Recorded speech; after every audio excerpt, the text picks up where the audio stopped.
Coucou les amours, je vous ai manqué.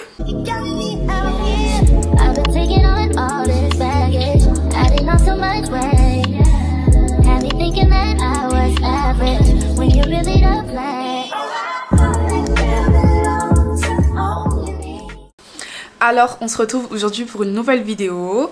Donc là ça va être un tuto make-up slash une FAQ. Donc là je vous fais un petit 2 en 1. Vous m'avez beaucoup demandé un tuto make-up. Et je sais que vous avez besoin d'une FAQ pour mieux me connaître, etc., etc. Donc là on fait un 2 en 1. Vous avez pu poser toutes vos questions. J'ai mis un petit lien anonyme sur mes deux réseaux, Snapchat et Instagram. Et vous m'avez posé plein de questions. J'ai sélectionné celles qui revenaient le plus. Et donc je vais y répondre dans cette vidéo là. J'espère que ça vous plaira. Et je vous laisse place au make-up. On va commencer. Je vais juste attacher mes cheveux. Et c'est parti. Première question. Mes questions sont là. Quelles études tu as fait pour être en droit, tes spécialités, etc. On m'a posé plein de questions par rapport à ça. Je pense que ça intéresse beaucoup de monde. Honnêtement, moi j'ai fait HLP et SES, donc Humanité, Littérature, Philosophie et Sciences économiques et sociales. En arrivant à la fac, ce qu'on vous demande, c'est de savoir faire des dissertations. Donc surtout en droit civil et en droit constitutionnel, vous allez devoir faire des commentaires d'arrêt, des dissertations, etc. Et donc ce qui est bien, ce serait d'avoir HLP. Parce que du coup dans HLP, vous rédigez beaucoup. Moi je sais qu'on faisait beaucoup de commentaires de texte, etc. Donc en fait ça vous permet d'être préparé. Je pense que ça va être compliqué d'arriver en droit si vous n'avez jamais fait de dissertation approfondie ou de commentaires approfondis. Genre en gros si vous avez juste fait français en seconde et en première. Pour moi ça va être compliqué parce que la HLP en terminale ça permet vraiment d'approfondir et tout la matière. C'est possible, je dis pas que c'est impossible mais je dis que ça va être compliqué je pense selon moi. Donc voilà, si vous avez le choix, vous n'avez pas encore choisi votre spécialité etc. Je vous conseille de prendre HLP. Après pour votre deuxième spé, vous faites comme vous voulez. Sciences économiques et sociales c'est super utile pour parce qu'il y aura une matière qui s'appellera problème économique contemporain et c'est vraiment de la SES à la fac. Donc franchement, le combo gagnant, c'est celui que j'ai pris, je pense, qui est Sciences économiques et sociales et HLP. Mais LGSP aussi, c'est bien. Donc du coup, voilà. Je disais, si vous voulez, je vous ferai une petite vidéo, etc. sur ça. Mais personnellement, j'ai toujours voulu faire du droit. J'ai vraiment toujours voulu faire du droit. Et j'avais super peur qu'en arrivant en droit, ça me plaise pas. Et j'étais archi contente parce que ça me plaisait. Et moi, je suis pas le genre de personne, honnêtement, qui reste dans un environnement qui me plaît pas. Parce que en fait, vous aimez bien faire, je sais qu'il y a des jeunes, ils ont beaucoup de pression de leurs parents, de leur entourage et tout, tu dois faire ça et tout. Vous allez vous retrouver à 40 ans, vous levez tous les jours pour un job que vous aimez pas et vous réorientez à 50 ans. Franchement, ça sert à rien. C'est maintenant que votre vie professionnelle, elle va commencer. Donc c'est maintenant que vous devez commencer à faire ce que vous aimez en fait. Et je vous promets que même si vous devez vous réorienter jusqu'à 25 ans, jusqu'à 30 ans, faites-le. Parce qu'il n'est jamais trop tard déjà pour faire un métier qu'on aime, pour commencer. Et ne vous arrêtez pas de chercher. Vous dites pas, oh vas-y, il se fait tard, etc. Faut vraiment que je trouve un emploi et tout, peu importe lequel. Ne vous dites pas ça. Vous vous levez tous les jours pour un job que vous aimez. Pas pour un job que vous aimez pas. Je vous jure, vous pouvez... Je vous promets que le travail, c'est peut-être 70% de ta journée. Genre vraiment. Surtout quand tu fais des horaires de dingue. Alors imagine dans un job que t'aimes pas. Bref, pour moi, c'est pas possible. Et donc, j'étais super contente en arrivant en droit parce que je me suis rendu compte que j'aimais bien le droit. Donc en gros, pourquoi j'ai voulu faire du droit? Je saurais pas vous dire. J'ai pas envie de vous sortir la phrase toute faite. C'est pour aider les gens et tout. Je sais pas. J'ai pas envie de vous dire ça, sincèrement. J'ai pas envie de vous dire ça. Pas parce que ce serait faux, mais parce que je le pense pas vraiment. Donc donc ce serait faux. Au début, bon, vous connaissez, on fait tous avocate pour aider les gens, etc. Moi, honnêtement, c'est tout simplement parce que le métier d'avocat, c'est un métier qui me stimule, vraiment, et qui m'intéresse énormément. Je saurais pas vous dire le but, donc le pourquoi du comment je veux faire ça, mais je sais que je vais le faire. Vous voyez ce que je veux dire? J'arrive pas, moi, à me poser trop de questions de oui, pourquoi, du comment, de où et tout, de quand. Je sais juste que je veux faire ça, c'est tout. Si vous voulez des conseils, parce que j'ai commencé mes TD, etc. J'ai commencé mes dissertations, tout ça. J'ai rendu ma première dissertation.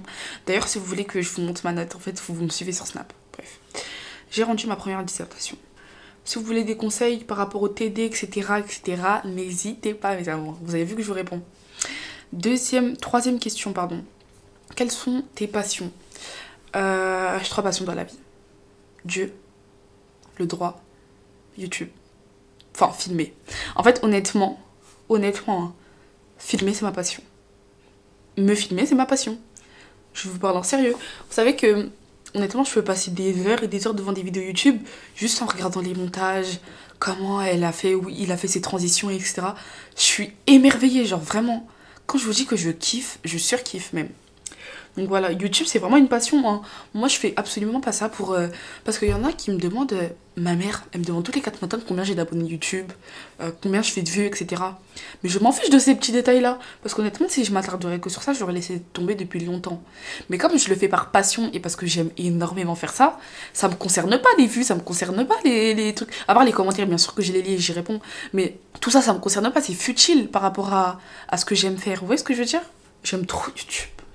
J'aime trop YouTube et en réalité les réseaux sociaux en général et ce que je peux en faire parce que vous pouvez faire énormément de choses au travers des réseaux sociaux et moi j'ai l'impression que je peux m'exprimer et je peux, vous voyez, juste faire des montages, c'est mon kiff. Faire des montages c'est vraiment mon kiff. Si vous voulez faire des montages, vous savez pas comment faire, envoyez-moi, je les fais pour vous. Genre vraiment, je kiffe faire des montages. Donc si vous avez des passions comme ça, inavouées, etc., n'hésitez pas. Genre vraiment n'hésitez pas. Question qui n'a rien à voir. Quel est le sujet le plus tabou pour toi dans la jeunesse chrétienne féminine? Ouh là là là là. Les lourds mots. Honnêtement, il y a énormément de tabous de toute façon dans la vie chrétienne en général parce que, je sais pas comment vous expliquer, lorsque vous faites un péché, conscient, je veux dire, donc à la base un péché ça veut dire manquer le but.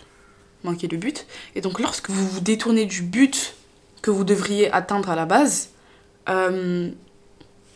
vous en êtes pas forcément fier, vous voyez. Et moi je le dis souvent, Dieu n'aime pas la culpabilité. Donc en fait, honnêtement, lorsque vous péchez et que par exemple après vous priez pas, il y en a, ils se disent vraiment, mais genre j'ai honte et tout, je peux pas prier Dieu et tout alors que je viens de faire ça, etc. Je viens de mentir, je viens de trucs, etc. En fait, c'est un peu une excuse parce que vous savez très bien, moi en tout cas mes proches, hein, je leur dis tout le temps, Dieu n'aime pas la culpabilité. Donc si tu sais que tu viens de pécher, va prier, va demander pardon, va te repentir. Et si tu le fais pas en connaissance de cause, tu sais très bien que c'est pas parce que t'as peur ou t'as honte, mais c'est parce que tu veux pas. En gros, tu remets un peu la faute sur la culpabilité en mode non, je peux pas, etc. Alors que tu sais très bien que c'est ce que Dieu attend de toi, que tu viennes te repentir, vous voyez. Et donc bref, les personnes en général, même moi, on va pas exposer en gros nos péchés parce que bah y a la honte des gens, il y a le fait qu'on veut pas que les gens y sachent, etc. Et en fait c'est pas vers la fin de ta foi, ça n'existe pas la fin de ta foi, mais quand vous vous rendez compte que vous avez un témoignage, et un témoignage c'est quoi? Un témoignage c'est le fait de rendre public, ou en gros de témoigner, de dire ce que Dieu a fait pour toi. Et donc en fait vous allez venir témoigner des bienfaits de Dieu dans votre vie, et ça passe en gros par le péché. Regardez, vous avez fait ça, vous avez réussi à vous en sortir ou pas, et donc vous témoignez. Et en fait, le fait de témoigner, ça donne juste de l'espoir aux autres, parce que je vous promets, dans n'importe quelle situation que vous vivez, n'importe laquelle, vous avez jamais été la seule. Il y a toujours eu au moins une personne qui a vécu la même chose que vous. Et juste le fait d'en témoigner, vous savez pas à quel point ça peut aider les gens. Genre, franchement, le témoignage, vous vous rendez pas compte. La puissance du témoignage, elle est vraiment énorme. Donc en fait, si un jour vous prenez le courage de témoigner, etc., faites-le parce que vous vous rendez pas compte du bien que vous pouvez faire autour de vous. Juste en fait de se rendre compte que votre péché mignon, etc., il y a juste quelqu'un d'autre qui le vit avec vous, en gros qui vit la même chose que vous. Je vous promets, c'est fou, tu te dis mais je suis pas seule et tout, genre c'est vraiment, ça a un impact énorme. Et ça permet aussi aux gens de s'en sortir, les gens qui pensent qu'ils vont jamais sortir de ce péché-là, etc., qui vont continuer toute leur vie à faire ce qu'ils sont en train de faire. Ça donne grave de l'espoir de se dire que la personne à côté de moi, elle a réussi à s'en sortir, elle est restée accrochée à Dieu, etc. Et donc, je pense que c'est de là que vient le tabou, parce que il n'y a pas tout le monde qui arrive à faire son témoignage, il n'y a pas tout le monde qui arrive à se dire que le témoignage il ferait du bien, mais ils voient que la honte que ça pourrait produire dans leur vie. Je sais pas si vous voyez ce que je veux dire. Donc je pourrais pas citer un tabou en particulier parce qu'il y en a énormément des tabous dans la vie chrétienne, et que les filles, franchement, je nous encourage, je me mets vraiment dans le lot, je nous encourage à faire le maximum de témoignages possible, parce que je vous promets, quand un jour vous allez faire votre témoignage, vous allez vous rendre compte qu'il y avait tellement de gens autour de vous qui vivaient la même chose, et que plus tôt vous le faites, plus la gloire de Dieu sera accomplie, quoi. Du coup, voilà. Donc là, je laisse juste poser mon deuxième anti-cerne. C'est ma deuxième teinte, une teinte plus claire. C'est la Warm Sound. Vous savez que j'ai commandé mes anti-cernes à l'aveugle. Genre, je les ai commandés sur le site Too Faced, comme ça. J'ai juste tapé sur TikTok, oui, entièrement Too Faced Dark Skin. Et en gros, je comparais nos couleurs de peau, les teintes que les filles elles avaient pris, etc. Si ça pourrait bien m'aller. Et j'ai commandé mes 2 anti-cernes comme ça. Je vous le conseille pas parce que si c'est pas votre teinte, vous allez vraiment perdre beaucoup d'argent, d'accord? Et donc voilà, allez chez Sephora et tout, demandez votre teinte. Sinon, si vous avez déjà votre teinte, soyez à l'affût dans le site de Too Faced. Mettez vos mails, etc. Parce que des fois, il y a des réductions. Et en fait, le l'anti-cerne Too Faced, il vous revient super moins cher comparé à Sephora. Bref, je continue dans mes questions. Est-ce que tu es baptisée? Si oui, pourquoi? Alors oui, je suis baptisée. Je me suis baptisée exactement le 19 novembre. Et pourquoi je me suis baptisée? En réalité, quand vous suivez des cours de baptême, vous vous rendez compte que le baptême, c'est pas simplement le fait de rentrer dans l'eau, etc. Mais en fait, c'est vraiment de répondre à l'ordonnance de Dieu. Parce que Dieu, il nous dit de nous baptiser. C'est-à-dire que c'est même pas un conseil ou quoi, on doit se baptiser pour accéder au royaume des cieux. Donc en fait, la chose est claire. Il y a souvent des gens qui me disent oui, mais je me sens trop sale pour me baptiser ou des trucs comme ça. C'est même pas question de ça, les gars. En fait, parce que vous allez pas devenir saint en vous baptisant. C'est pas question de ça. Faites abstraction de tout ça. Dites-vous juste que je réponds à l'ordonnance de Dieu en me baptisant. C'est tout. Dieu vous a donné un ordre, baptisez-vous. Vous baptisez. Enfin, en fait, ça va vraiment pas plus loin que ça. Ça va vraiment pas plus loin que ça. Mais ce qui est important avant de vous baptiser, et j'espère que dans vos églises on vous le dit, c'est de pardonner. Vraiment, vraiment, vraiment, avant de rentrer dans les eaux du baptême. Parce qu'en fait, lorsque tu te baptises, tu meurs et tu ressuscites en Christ. Vous voyez? Tu deviens une nouvelle création. Il est important de pardonner autour de vous. Genre vraiment, vous savez qu'il y a vraiment énormément de gens. Il y a vraiment énormément de gens qui ont des rancœurs, des rancunes, mais énormes envers des gens autour d'eux qui leur ont fait du mal, etc. Et en fait, c'est compliqué de repartir sur une nouvelle base avec Dieu si vous avez encore de la rancœur, de la rancune, de la colère envers ces gens-là. Donc c'est important de faire un processus, un travail sur soi-même avant de se baptiser et de se dire ok, cette personne-là m'a fait du mal, mais au nom de Jésus-Christ, je la pardonne parce que je vais rentrer dans les eaux du baptême, je vais devenir une nouvelle création et je ne vais pas être une boule de colère en fait constamment avec les gens autour de moi. Et c'est très compliqué de pardonner. Franchement, pardonner c'est compliqué, mais vous vous rendez compte que Dieu il a payé le prix. Il a payé le prix, donc nous on doit pardonner, c'est tout. Moi, je parle aussi facilement parce que j'ai compris, mais je sais que c'est quelque chose de compliqué à comprendre. Franchement, je l'entends bien. Et donc, voilà les raisons pour lesquelles je me suis baptisée. J'oublierai jamais ce jour-là. J'ai jamais regretté. Et donc, je vous encourage à le faire. Comment tu arrives à concilier le sport, ta vie étudiante, tout en conservant ta relation avec Dieu? Ouh là là, les lourdes questions. Vraiment les lourdes questions, mes amours. C'est très compliqué. Et c'est vraiment une question d'organisation. C'est une question d'organisation, mais aussi de se dire que vous n'arriverez pas forcément à tout faire, dès le début, en tout cas. Il ne faut pas vous en vouloir si dans votre programme de 8h à 18h, au lieu de passer 2 heures à la salle, vous avez passé 1 heure à la salle. Franchement, il ne faut pas vous en vouloir pour des trucs futiles comme ça, parce qu'il faut se dire que c'est très compliqué, surtout que moi, je suis en première année, j'ai vite compris, franchement, toutes mes cousines en fac, tout le monde m'avait déjà briefé. La fac, c'est vraiment une question d'organisation. Si tu n'es pas organisé, tu seras débordé. Tu seras débordé, tu n'auras plus de vie sociale, tu vas avoir ton nez que dans les cahiers, et finalement, tu vas peut-être finir par redoubler ton année, parce que tu n'aurais pas réussi à les gérer. Donc, ce que j'ai fait, moi, c'est que je me suis vite organisée. Et franchement, je vous promets que vous arrivez à tout concilier lorsque vous êtes vraiment organisé et que vous vous y tenez à votre programme. Je sais pas si vous avez vu mon petit réel Instagram où vous faisais un haul Shein, mais dedans, je vous ai mis le planeur que j'ai acheté, ma petite ardoise, etc. Et en fait, les deux et mon application calendrier sur mon téléphone, ils me permettent vraiment de gérer mon emploi du temps en temps réel. C'est-à-dire que je sais qu'à cette heure-là, enfin ça m'envoie une notification de toute façon. J'ai mis des heures précises, c'est-à-dire que là, par exemple, dans 30 minutes, je dois avoir fini la vidéo. Vous voyez ce que je veux dire? Je dois avoir fini la vidéo pour aller manger, pour ensuite partir en cours. C'est tout ça qui joue vraiment réellement. Et en fait, vous vous rendez compte qu'en vérité, vous arrivez à caser tout ce que vous voulez caser si vous vous y tenez. C'est-à-dire que si, dans le temps où vous deviez réviser, vous avez été sur votre téléphone, ça va décaler tout votre programme. Je sais que c'est compliqué de se dire que toute votre journée est planifiée, genre vraiment toute ma journée. C'est-à-dire que mes temps pour ma vie sociale sont planifiés. Mais en fait, vous rendrez compte que ça va vous aider vraiment pour votre vie future. C'est-à-dire que juste si en première année, si vous avez juste 18 ans et que vous savez déjà vous organiser, croyez-moi que ça va vous suivre tout au long de votre vie. En fait, c'est vraiment une question de mindset. Si vous avez un état d'esprit conquérant, c'est-à-dire un état d'esprit où vous allez tout droit, vous vous arrêtez pas, etc. Vous avez un objectif à atteindre et vous l'atteignez, vous allez y arriver, mes go. Vous allez vraiment y arriver. Et mes gars, pardon. Je vous cache pas que des fois, je délaisse un peu le sport parce que soit j'ai pas le temps, soit c'est compliqué, puis que j'ai mes TD et que je dois rendre 2 à 3 dissertations par semaine. Je vous cache pas que c'est compliqué. Mais vous voyez que je délaisse pas non plus YouTube, je délaisse pas non plus mes réseaux, etc. J'essaye d'être un peu partout.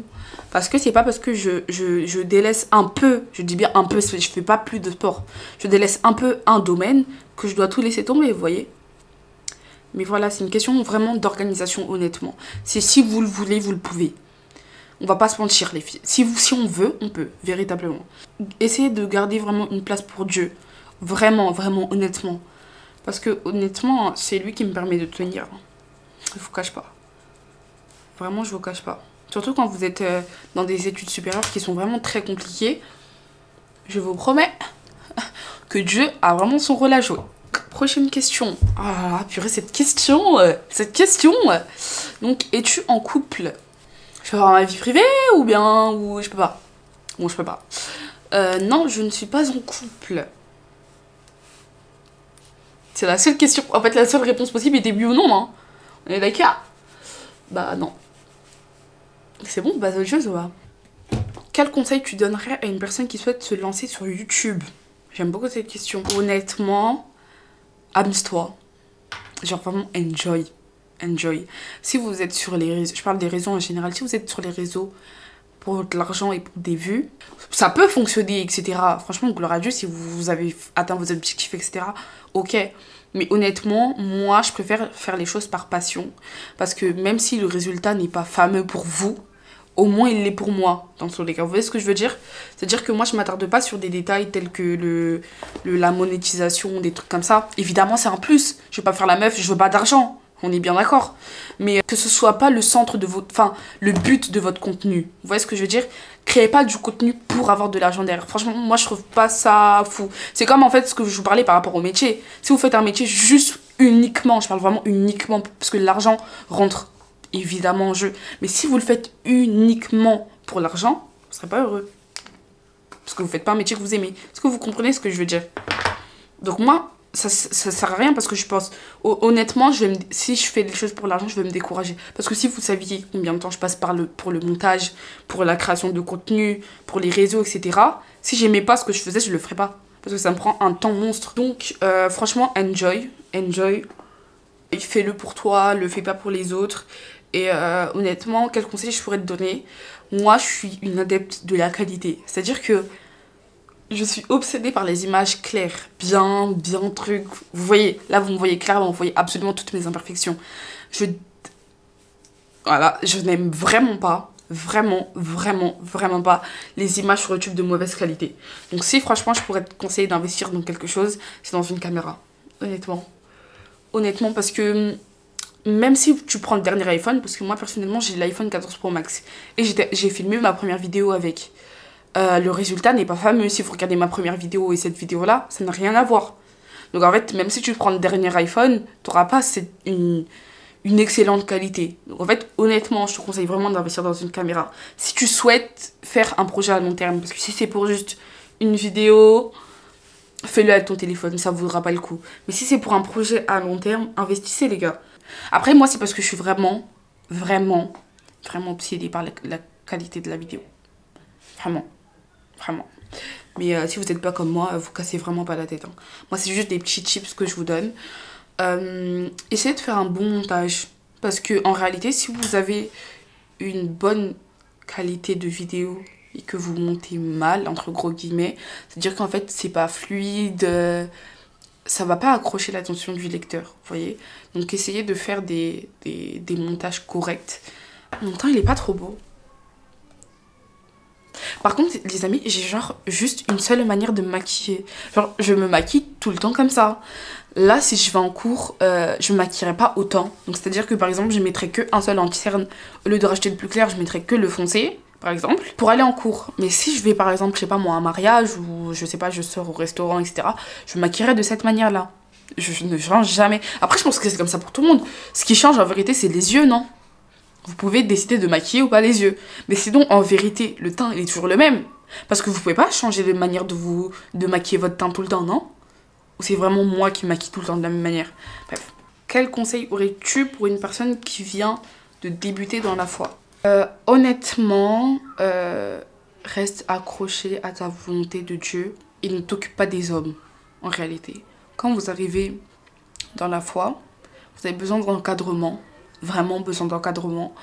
Donc en général, dans vos églises, je pense qu'il y a des responsables, des personnes qui sont capables de vous aider. Tournez-vous vers eux. Ne vous dites pas, je vais faire tout toute seule, je viens juste les dimanches, etc. Ça va être compliqué. Quelqu'un qui arrive dans la foi, reste accroché à ton Dieu, véritablement. T'attardes pas sur des futilités telles que des commérages, des trucs. Ça ne nous regarde pas. Si vous venez à l'église, en premier abord, c'est pour chercher Dieu. Et gardez juste cet objectif dans la tête de chercher Dieu et personne d'autre. Là, je mets mon mascara Fenty. J'avoue, je l'ai critiqué dans mon vlog.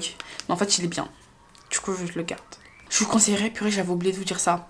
Si vous voulez tester du make-up mais vous n'êtes pas sûr que ça va vous aller ou quoi, prenez des petits formats. Des petits formats. Vous imaginez, là, j'aurais pris ce fixateur-là. J'aurais pas aimé.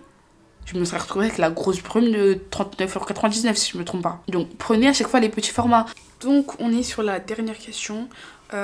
Quel sera ton contenu? Il faut savoir que je n'aime pas du tout, personnellement, les personnes qui lancent une chaîne YouTube avec un seul contenu. Quand je dis un seul contenu, c'est par exemple que des vlogs. Genre, que ça. Genre, c'est-à-dire que ils ne font rien d'autre. Ou que des storytime, mais genre que des storytime, genre rien d'autre. J'aime beaucoup les contenus variés, c'est-à-dire que je suis pas obligée de me cantonner à un seul truc, en fait. Je peux varier, aller vers d'autres chemins. Et en fait, j'aime beaucoup ça. J'aimerais bien savoir ce que j'aime moi, ce que vous aimez aussi, parce que c'est super important.